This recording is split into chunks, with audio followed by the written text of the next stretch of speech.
Bueno, ahora vamos a continuar con la siguiente charla que va a ser sobre biogás y biodigestores y biofertilizante.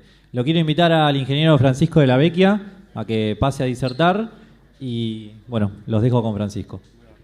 Sí, agarrate el de allá. Ah, bueno. ¿Querés agarrar el micrófono y hablar con el micrófono en la mano? Como quieras. Vale.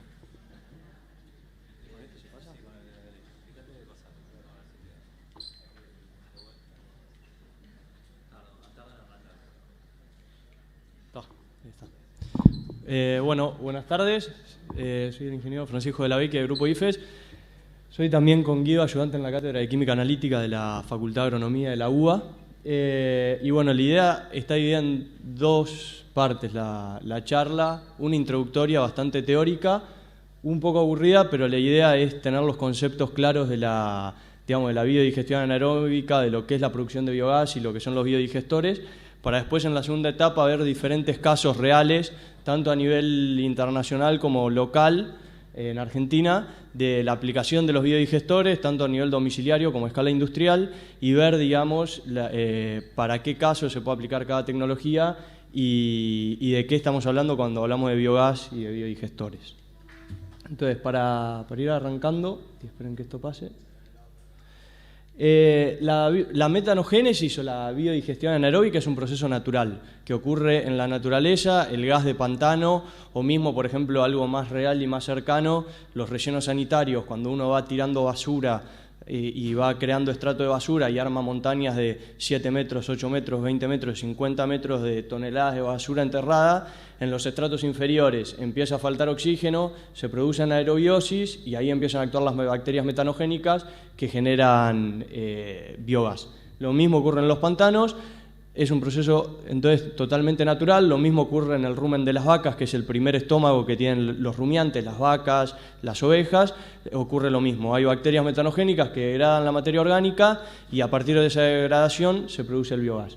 Después hay algunos casos en India, ya antes de 1900, en 1890, y en Inglaterra también en 1890, 1894, donde se empezó a utilizar la biodigestión, los biodigestores a escala industrial, para lo que eran los líquidos cloacales o mismo los residuos, digamos, en las zonas rurales.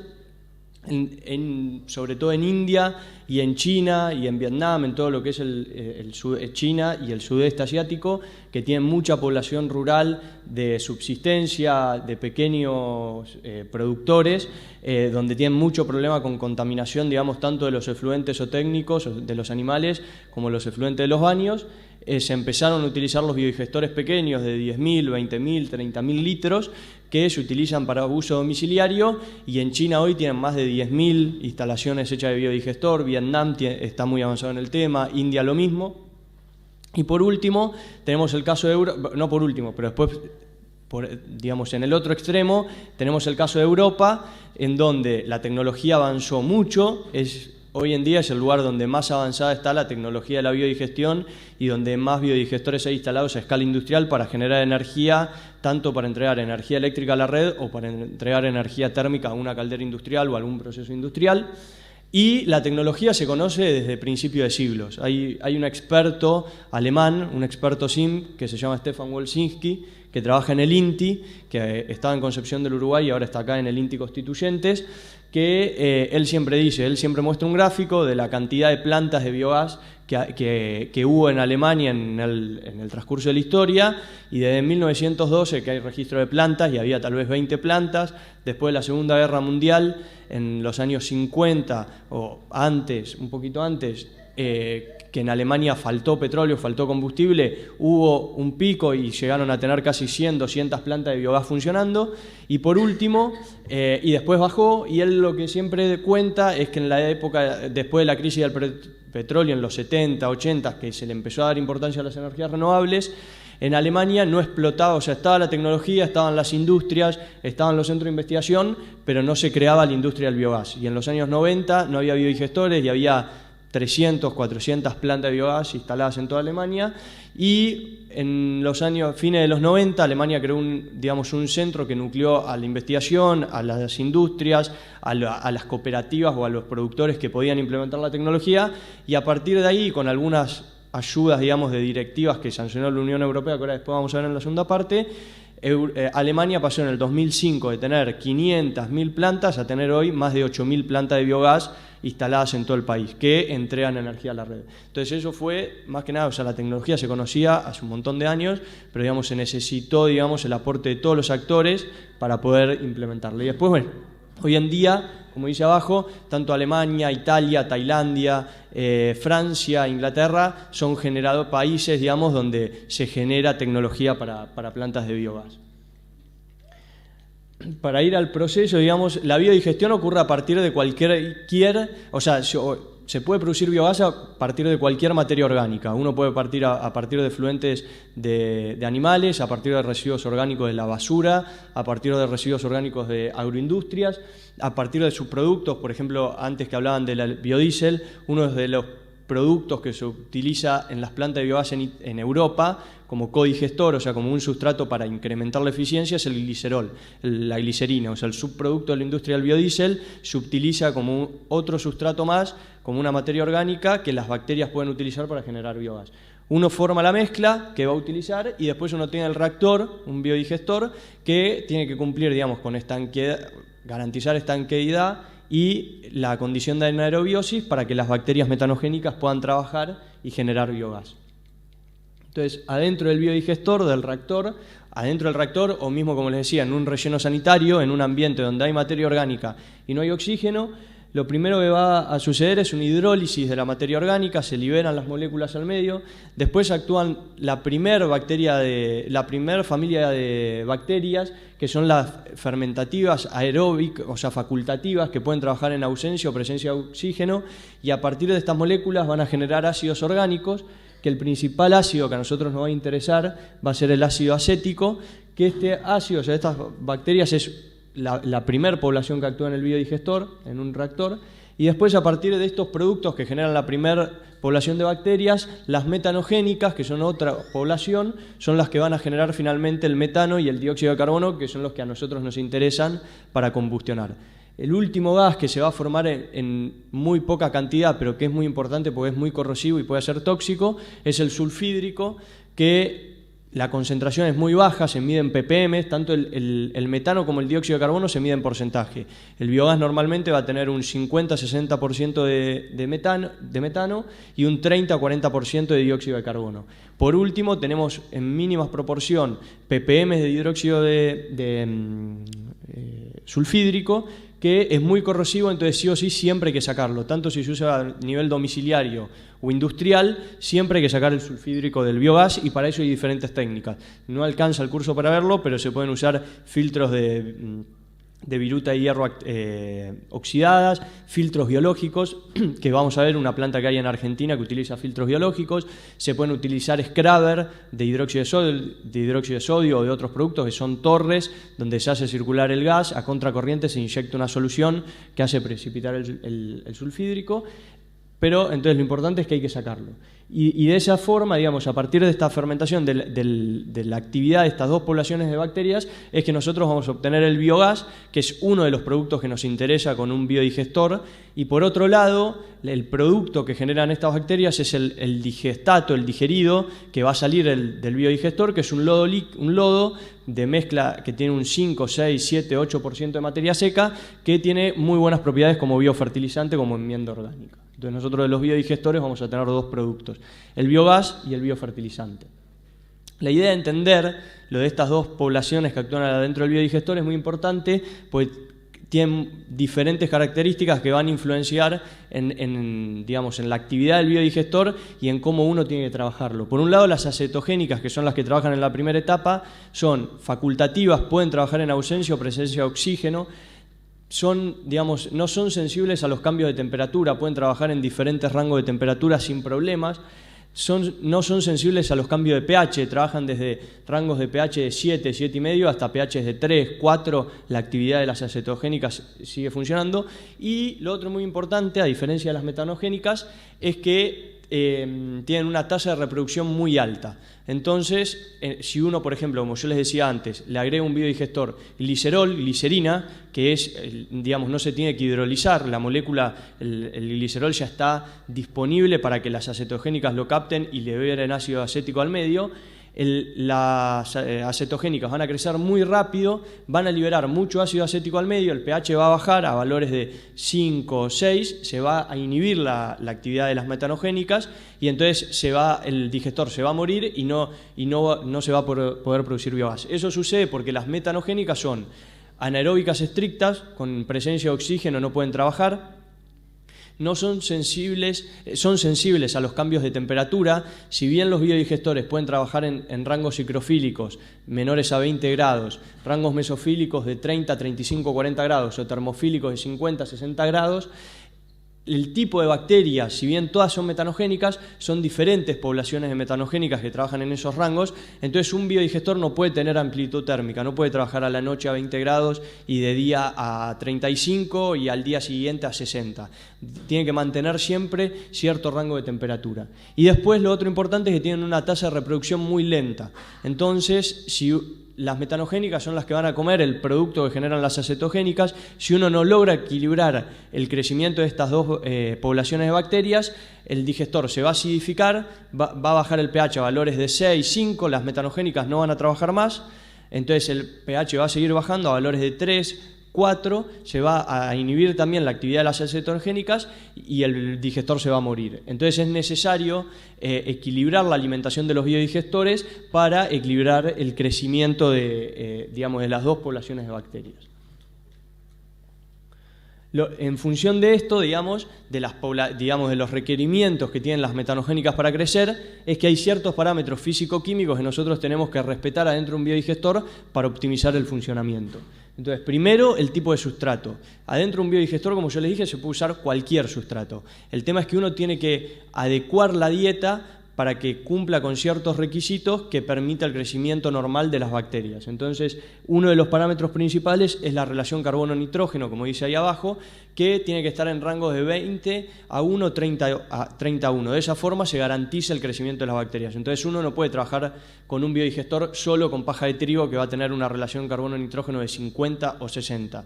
Y tampoco puede trabajar con gallinaza, con el guano, por ejemplo, de gallinas ponedoras, que va a tener una relación de carbono-nitrógeno de 12 a 1 o 15 a 1, porque no va a funcionar o va a ser ineficiente la producción de biogás.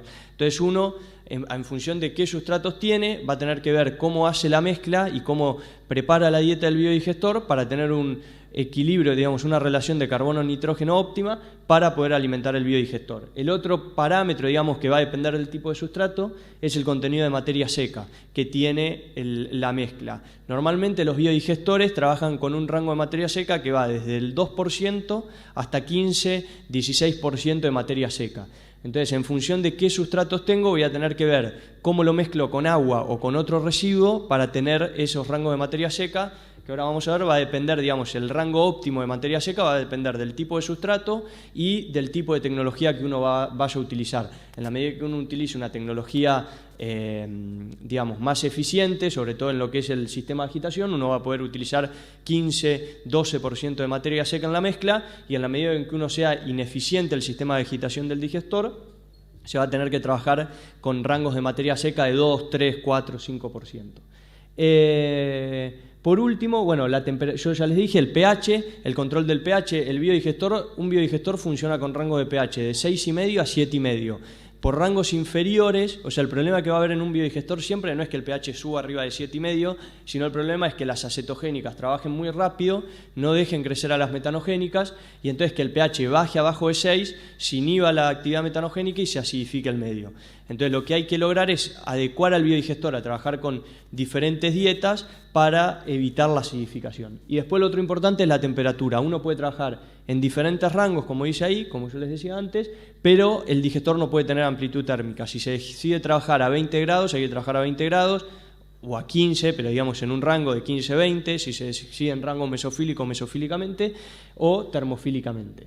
Y lo otro que va a estar determinado, que va a determinar el volumen del biodigestor, de la cámara de biodigestión, es el tiempo de retención hidráulico. El tiempo de retención hidráulico se mide en días y son la cantidad de días que el sustrato orgánico, el material que nosotros estamos digiriendo, tiene que permanecer adentro del biodigestor. normalmente, y va a estar, digamos, directamente relacionado a la temperatura. A menor temperatura, mayor tiempo de retención; a mayor temperatura, menor tiempo de retención.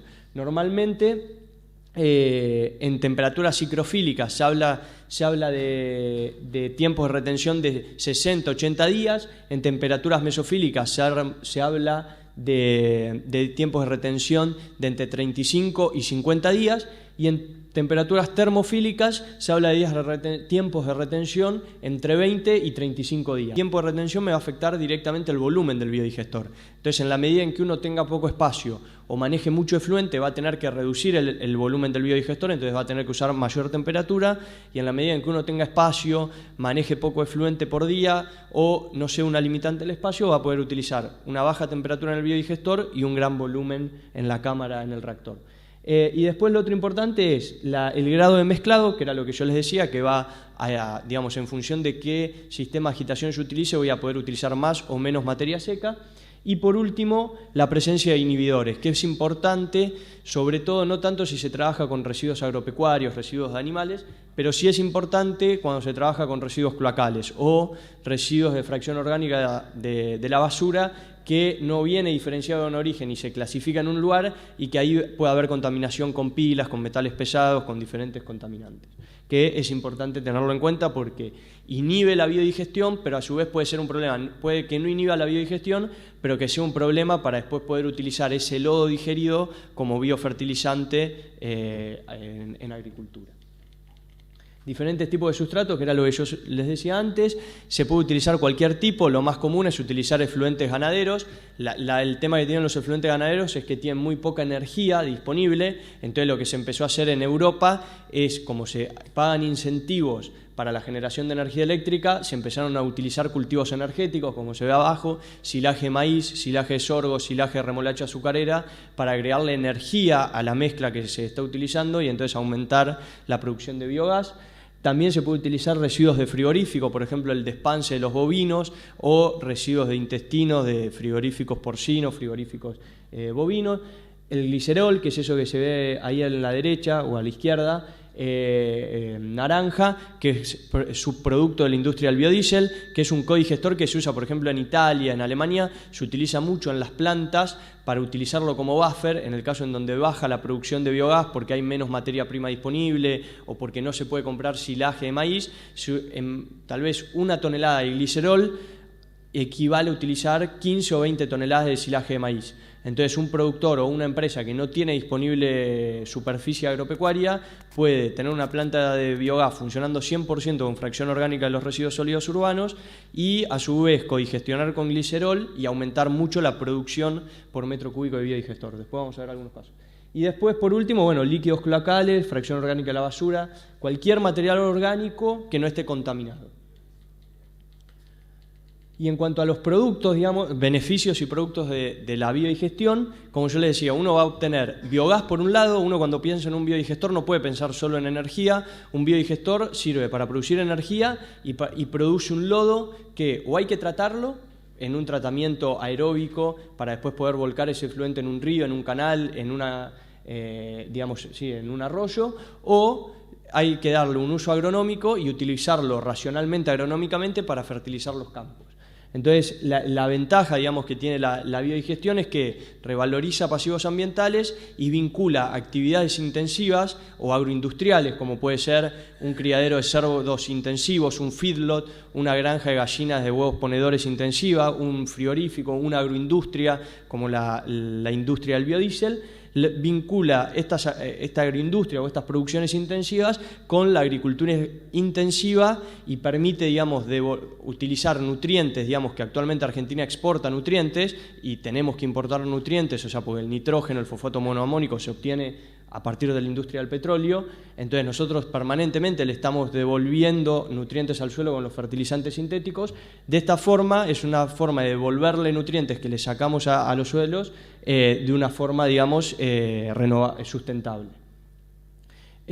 Bueno, y para ir rápido, porque estamos medio cortos de tiempos, la idea es ver, antes de pasar a los casos, La idea es ver esta clasificación, digamos, es la clasificación que se puede hacer de biodigestores y las diferentes tecnologías que hay. Nosotros vamos a ver digestores de carga, se pueden clasificar por cómo se los carga, o sea, se los carga o batch, en sistema batch se carga el día 0 y se descarga X días, a los 30 días, a los 50 días, a los 80 días, en función del tiempo de retención, o continuos o semicontinuos. Después la intensidad de mezclado, digestores que no se agitan o digestores que tienen mezcla completa.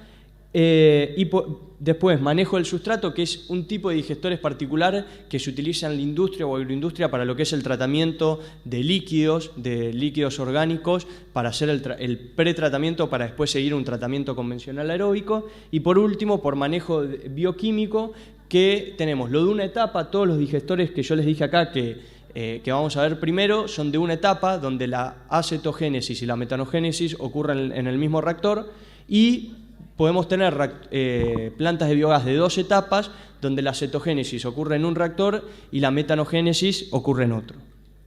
Entonces, para ir rápido, sistemas batch se usan en investigación. Son sistemas, o sea, que se cargan el día 0, se determina en función de la temperatura el tiempo de retención hidráulico, y entonces en función de eso se deja 50 días, 30 días, 80 días fermentando, y se va midiendo la producción de biogás diaria. De esta forma se pueden obtener curva de producción diaria de biogás y curva acumulada de biogás, y de esta forma se puede calcular el potencial de biogasificación de un determinado sustrato, y se pueden hacer varios ensayos al mismo tiempo y diferentes mezclas con codigestores. Y después tenemos los sistemas continuos o semicontinuos. Esto paso porque ahora vamos a ver fotos, porque los sistemas semicontinuos y continuos van relacionados con los de intensidad de mezclado, que van a ser de mezcla parcial o mezcla completa. Esto no importa, ahora vamos a ver. Entonces, en lo que son digestores de carga continua y de intensidad de mezclado parcial o nula, tenemos los de bajo costo, que están muy difundidos en Centroamérica y en Latinoamérica, que son los biodigestores tubulares, el modelo taiwanés, que son digestores en bolsas, o sea, en bolsas de PVC o EPDM o PA, diferentes geomembranas, en donde el 70%, 80% de la bolsa está ocupado por el efluente, por la materia orgánica, y el 20-30% está ocupado por el biogás. Normalmente estos biodigestores, como la intensidad de mezclado es nula o parcial y muy, digamos, casera, muy precaria, normalmente se trabaja con porcentajes de materia seca menores a 2%, 3%, 4%.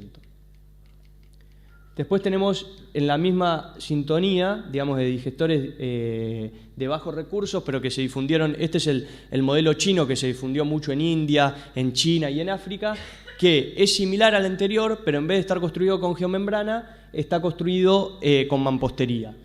Tiene campana fija, lo mismo, el 80-70% del biodigestor está ocupado con el lodo, con la materia orgánica que se está degradando, y el 20-30% está ocupado con biogás. Y de acá se manda una campana, ahora vamos a ver, este es el tipo chino. La foto de acá abajo, de la izquierda, del digestor verde, de la derecha, es en Santa Fe, de la Fundación Proteger, un biodigestor de 10 metros cúbicos, 10.000 litros, que es una cámara cuadrada de 10.000 litros, donde la campana es rígida, digamos, el domo, digamos, que es esa chapa verde que se ve arriba, el techo es rígido, y el almacenamiento del biogás es en la campana que se ve atrás de la señora, ese tacho verde que está atrás, que es una campana que funciona, digamos, el tacho de abajo, el tanque de abajo está lleno de agua, el tanque de arriba con gas, y la ventaja que tiene este sistema es que arriba se pueden poner pesas, se lastra la campana y de esa forma se le puede dar peso y se le da presión. Lo mismo, así casero, se utiliza a gran escala, ahora vamos a ver, en las plantas de Europa para darle presión al biogás. Pero esta es una forma casera, y estos digestores acá en Argentina no tuvieron mucha difusión, pero en China, en África, en India, sí, y son los que más se utilizan. Lo mismo, digestores de carga continua o semicontinua y de intensidad de mezclado muy precaria son estos digestores. El caso de arriba lo vamos a ver ahora después, es en Las Camelias, un frigorífico en Entre Ríos, que es uno de los frigoríficos avícolas más grandes de la Argentina. Después el otro es en Hernando, en Córdoba, un biodigestor que tuvo muchos problemas de funcionamiento porque es un digestor que tiene 2.000 metros cúbicos de volumen de biodigestión, no tiene sistema de agitación, no tiene sistema de calefacción, entonces la producción de biogás era muy ineficiente, lo cargaban con mucha materia seca para el precario sistema de agitación que tenía. Entonces a los 2 años de funcionamiento se formó una costra en la parte superficial de 70 centímetros, porque todo el material débil, o sea, todo el residuo del alimento de los animales porcinos que se va con las excretas, flota, es más liviano que el agua, flota y entonces forma una costra de 70-50 centímetros y eso va ocupando espacio útil en el biodigestor y le quita productividad. Y lo mismo en los casos de abajo, con la salvedad que el de abajo a la izquierda, a la derecha, es en Perú, donde está muy difundido este tipo de biodigestores, pero le ponen algún sistema de agitación y la ventaja que ellos tienen es que todo el año, sobre todo en la costa, que tienen todo el año 20-25 grados. Entonces no tienen inviernos rígidos como acá, entonces nunca paran de producir biogás o nunca baja la eficiencia de los biodigestores.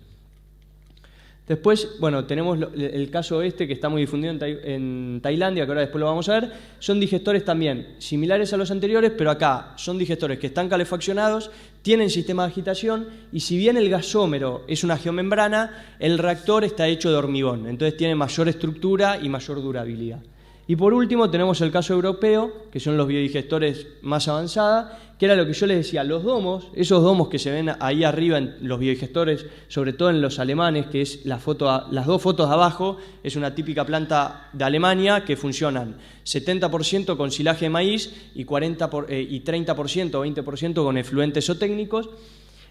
Esa lona que se ve arriba, esa geomembrana, ese domo, funciona como la campana que yo les decía. Es un domo, son 2 membranas, una exterior, que es la que almacena, y con un soplador de aire, como el que se usa para los inflables de los chicos, se le inyecta aire para darle presión, y adentro hay otra geomembrana, que es la que almacena el biogás, y entonces con el aire que uno le inyecta le da la presión que uno quiere, y siempre lo mantiene a 20 milibar, 30 milibar de presión. De esa forma se logra, digamos, mantener siempre la presión constante del biogás y alimentar un grupo electrógeno o una caldera. Y en el caso que sea necesario, se usa un booster, un soplador para biogás para levantar la presión a 50 milibar, 100 milibar, 200 milibar para un grupo electrógeno o una caldera. Vamos terminando con esto. Y bueno, y ahora pasamos rápido ya. Estos biodigestores son, digamos, los que vimos hasta ahora son los que más se usan, o a nivel domiciliario o a nivel industrial, para generar energía. Después tenemos, lo vamos a ver muy rápido, los del manejo del sustrato, que son los reactores de contacto anaeróbico, los USB, los de lecho fluidizado o los de filtro anaeróbico, que están muy difundidos en la industria. Sancor, Quilmes, Coca-Cola tienen este tipo de reactores, pero el objetivo de estos reactores no es generar energía, sino tratar efluentes líquidos que tienen menos de 1% de materia seca, pero tienen una alta carga orgánica, tienen un alto DBO, una demanda biológica bioquímica de oxígeno, y una alta DQO, demanda química de oxígeno. Y entonces con estos reactores lo que se permite es, con un pequeño volumen, reducir un 80-90% la DQO y después poder hacer un tratamiento aeróbico, que es muy costoso porque hay que inyectar aire, inyectar aire y agitadores para airear el líquido. Entonces uno lo que permite con estos reactores es achicar mucho el volumen y el costo del tratamiento aeróbico. Entonces acá en Argentina, como les decía, Sancor, Coca-Cola, Quilmes, McCain tienen este tipo de biodigestores, pero el objetivo no es generar energía, sino tratar el efluente. Y después, por último, los de manejo de 2 etapas, es como, los de una etapa son todos los primeros que yo les mostraba. Los de 2 etapas lo que hacen es separar la parte acetogénica en un reactor, la metanogénica en otra, y de esta forma se eficientiza y se optimiza el proceso. Al tener un medio ácido, bueno, esperen porque no está, al tener un medio ácido lo que se logra es que la celulosa se logra degradar mejor, la pared celular de los vegetales, entonces se logra una mejor degradación, y los trabajos, dicen, es muy experimental y hay algunas plantas a escala industrial funcionando que se logra entre un 5 y un 15% más de producción de biogás. Bueno, o sea, la idea es eficientizar los 2 procesos. Bueno, lo que yo les decía, mejor un 5 o 15%, y lo que se hace es separar las 2 etapas, la cetogénica y la metanogénica, en las 2 partes. Esperen que pasamos, porque estamos medio cortos de tiempos, y de verdad la otra parte es la más interesante. Vemos la parte práctica, o sea, los casos, y después dejamos el tiempo para preguntas. Sí, en realidad, o no sé, Diego. No, la idea es la siguiente. Hacemos 2 preguntitas sobre este tema. Si alguien tiene alguna pregunta, vamos a hacer una pregunta presencial y otra pregunta a través de internet. Si alguien tiene una pregunta, puede levantar la mano sobre el tema de biogás. Si no, tenemos una pregunta en Twitter de José Daza que pregunta para Francisco o para Guido. ¿Qué tan factible es unir una red de aguas servidas urbanas a un biodigestor que funcione a partir de residuos humanos, ¿no? En vez de usar residuos orgánicos de una producción agropecuaria, utilizar residuos de la red cloacal? Sí, bueno, es algo bastante factible. De hecho, nos ha tocado visitar con Francisco en Entre Ríos, por ejemplo, una planta depuradora de aguas cloacales, aguas servidas, pensado en el sistema básico aeróbico, que tenía, o sea, tienen separadores, decantadores y oxigenadores, o sea, gasta mucha energía con bastantes problemas.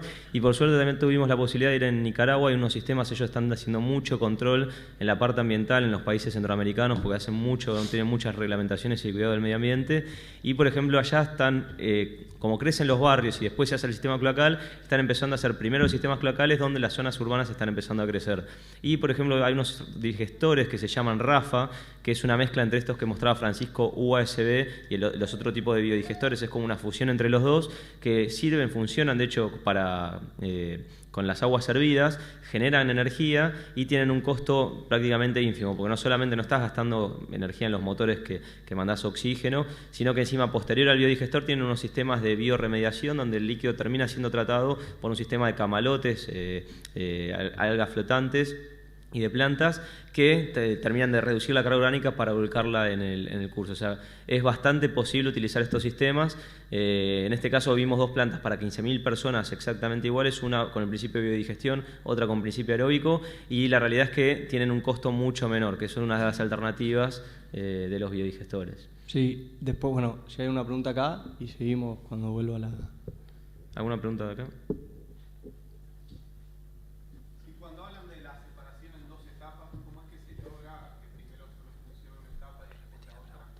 Okay. No, lo que preguntó es, sí, en los digestores de 2 etapas, repito por internet, en los digestores de 2 etapas, ¿cómo se hace para separar las 2 etapas, la cetogénica y la metanogénica?